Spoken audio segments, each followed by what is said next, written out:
छत्तीसगढ़ के बिलासपुर में एक यूनिवर्सिटी में एक दो नहीं बल्कि 150 से ज्यादा छात्रों को जबरन नमाज पढ़ाई गई, ब्रेन वॉश करने की कोशिश की गई और फिर जो हुआ देखिए रिपोर्ट।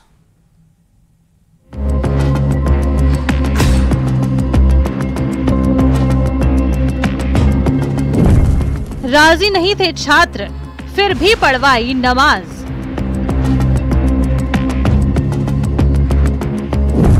हिंदू छात्रों के ब्रेन वॉश की साजिश।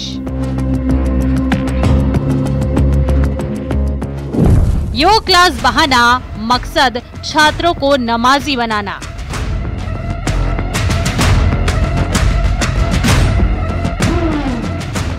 ये बात करीब 15 दिन पहले की है, जब ईद का त्योहार था। मुस्लिम समुदाय के लोग नमाज अदा तो कर रहे थे, लेकिन उनके दिमाग में एक साजिश चल रही थी, हिंदू छात्रों के ब्रेन वॉश की, उन्हें नमाजी बनाने की, नमाज के तौर तरीके सिखाने की, वो भी एक यूनिवर्सिटी में।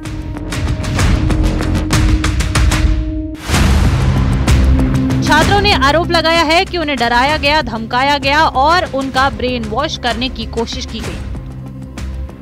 छात्रों ने विश्वविद्यालय पर जबरन सामूहिक धर्मांतरण की साजिश का आरोप लगाया है। सामूहिक धर्मांतरण की साजिश का आरोप, और ये आरोप किसी छोटी मोटी संस्था या स्कूल कॉलेज के छात्रों ने नहीं लगाया, बल्कि ये एक सेंट्रल यूनिवर्सिटी, केंद्रीय विश्वविद्यालय के छात्रों का आरोप है। मामला बिलासपुर की गुरु घासीराम सेंट्रल यूनिवर्सिटी का है, जहां एनएसएस कैंप के दौरान हिंदू छात्रों को जबरन नमाज पढ़ाने का आरोप है। 30 मार्च को ईद के दिन कैंप में शामिल 159 छात्रों को मंच पर बुलाया गया और योग क्लास के बहाने सभी लोगों से नमाज पढ़ने को कहा गया, जबकि कैंप में शामिल 159 छात्रों में सिर्फ 4 ही मुस्लिम थे। फिर भी जबरन 155 हिंदू छात्रों को नमाज पढ़ने को कहा गया। छात्रों का ये भी आरोप है कि इससे पहले सभी लोगों के मोबाइल जमा करा दिए गए ताकि कोई सबूत ना हो। छात्रों ने आरोप लगाया कि जब उन्होंने इसका विरोध किया तो उनको धमकी दी गई, उन पर कार्रवाई की जाएगी और उनका सर्टिफिकेट भी रद्द कर दिया जाएगा। 6 बजे से 7 बजे के बीच जो योगा का टाइम होता था, उस योगा के बहाने बुलाकर 150 हिंदुओं को वहाँ पे नमाज पढ़ाया गया। हम लोगों ने वहाँ पे विरोध करना चाहा तो हमको डराया और धमकाया गया कि तुम लोगों पे हम लोग इनडिसिप्लिनरी एक्शन लगाएंगे और सभी का जो प्रमाण पत्र होता है वो रद्द कर देंगे। और वहाँ पे ब्रेन वॉश करने का एक धमकाया गया वहाँ पे सभी को कि तुम लोगों को सारा सर्टिफिकेट डिपार्टमेंट से नोटिस दिया जाएगा, तुम लोगों का वहाँ बिहेवियर ठीक नहीं था, ये सब करके डराया गया था। अब छात्रों ने धार्मिक भेदभाव और मानसिक दबाव का आरोप लगाते हुए थाने में इसकी शिकायत दर्ज कराई है। हालांकि पुलिस ने इसे यूनिवर्सिटी का आंतरिक मामला बताया है। वहीं मामले में शिकायत के बाद अब यूनिवर्सिटी ने भी फैक्ट फाइंडिंग कमेटी का गठन किया है और रिपोर्ट आने के बाद आरोपियों के खिलाफ कार्रवाई की बात की है। इसमें कितना सत्यता है, इस सत्यता की जांच हेतु विश्वविद्यालय प्रशासन द्वारा त्वरित कार्रवाई करते हुए एक सत्य शोधन समिति फैक्ट फाइंडिंग कमेटी का गठन किया गया है, जो शीघ्र ही अपना रिपोर्ट प्रस्तुत करेगी। विश्वविद्यालय प्रबंधन स्वयं उसमें सक्षम है कार्रवाई करने के लिए, उनके आंतरिक एक मामला है और अगर कोई ऐसे शिक्षक उसमें थे तो उनके खिलाफ वो लोग अनुशासनात्मक कार्रवाई कर सकते हैं। न्यूज़ 18 की खबर दिखाए जाने के बाद यूनिवर्सिटी एक्शन में आई और जांच टीम की रिपोर्ट पर वीसी ने कार्रवाई करते हुए एनएसएस प्रभारी दिलीप झा को पद से हटा दिया। लेकिन सवाल ये उठता है कि छात्रों के साथ साजिश रचने वालों में और कौन कौन शामिल है। बिलासपुर से उमेश मौर्य के साथ न्यूज़ 18 के लिए ब्यूरो रिपोर्ट। एसपी नेता इंद्रजीत सरोज के बयान के बाद अब सांसद रामविलास सुमन ने एक बार फिर नया मुद्दा छेड़ दिया है। समाजवादी पार्टी के नेता हो या फिर सांसद सनातन पर लगातार सवाल खड़े कर रहे हैं।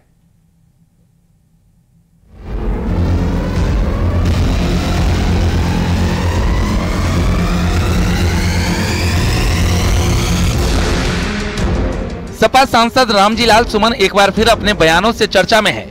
रामजीलाल सुमन ने कहा कि गड़े मुर्दे मत उखाड़ो वरना भारी पड़ जाएगा, फिर हमें कहना पड़ेगा कि हर मंदिर के नीचे बौद्ध मठ है।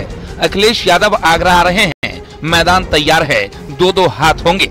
अगर तुम ये कहोगे कि हर मस्जिद के नीचे एक मंदिर है, तो फिर हमें ये कहना पड़ेगा कि हर मंदिर के नीचे एक बौद्ध मठ है और तुम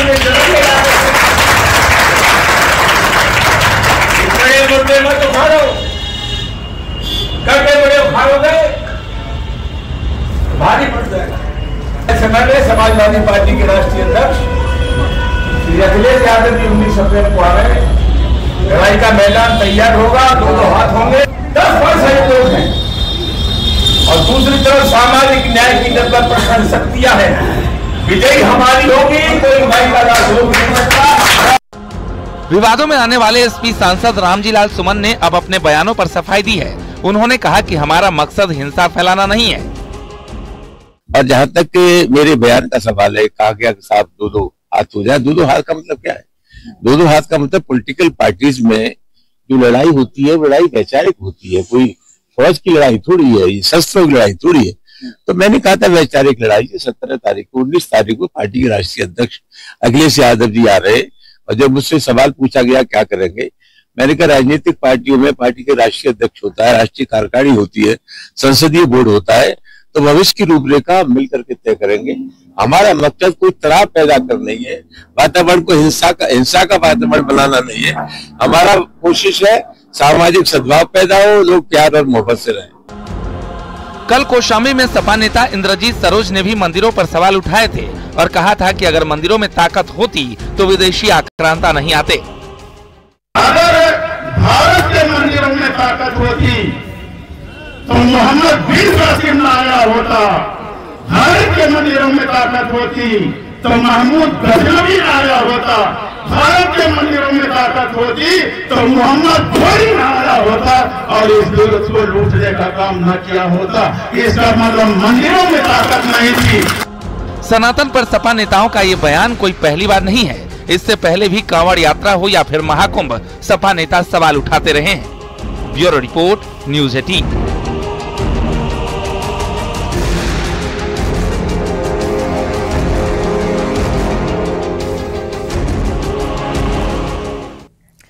दिल्ली यूनिवर्सिटी स्टूडेंट यूनियन के अध्यक्ष रौनक खत्री एक बार फिर अपने अजीबोगरीब विरोध के चलते चर्चा में है। लक्ष्मीबाई कॉलेज में छात्राओं की समस्या जानने पहुंचे रौनक खत्री ने कॉलेज प्रिंसिपल के नाम मिलने पर उनके कमरे में छात्रों के साथ मिलकर गोबर लेप दिया। उनका कहना है कि कदम छात्र हितों और उनकी मुहिम को मजबूती देने के लिए उठाया गया। सोशल मीडिया पर खुद रौनक ने इसकी जानकारी दी और लिखा, हमने मिलकर समस्याओं पर चर्चा की और गोबर लेप पर मुहिम को आगे बढ़ाया है।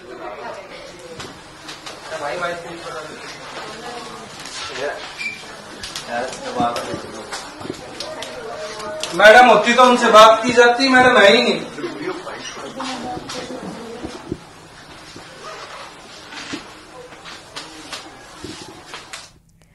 यूपी के लखनऊ एयरपोर्ट पर यात्रियों का हंगामा देखने को मिला है, जहां पर भोपाल से लखनऊ पहुंचे यात्रियों ने जोरदार हंगामा किया। दरअसल इंडिगो की फ्लाइट से पहुंचे यात्रियों के लगेज देरी से मिलने पर यात्री भड़क उठे और मौके पर जमकर बवाल किया। 24 hours we are not able to write. I believe that today now time 12 o'clock. We can't follow up. At least give us a time. You please keep the bag with you now. There is no problem. I need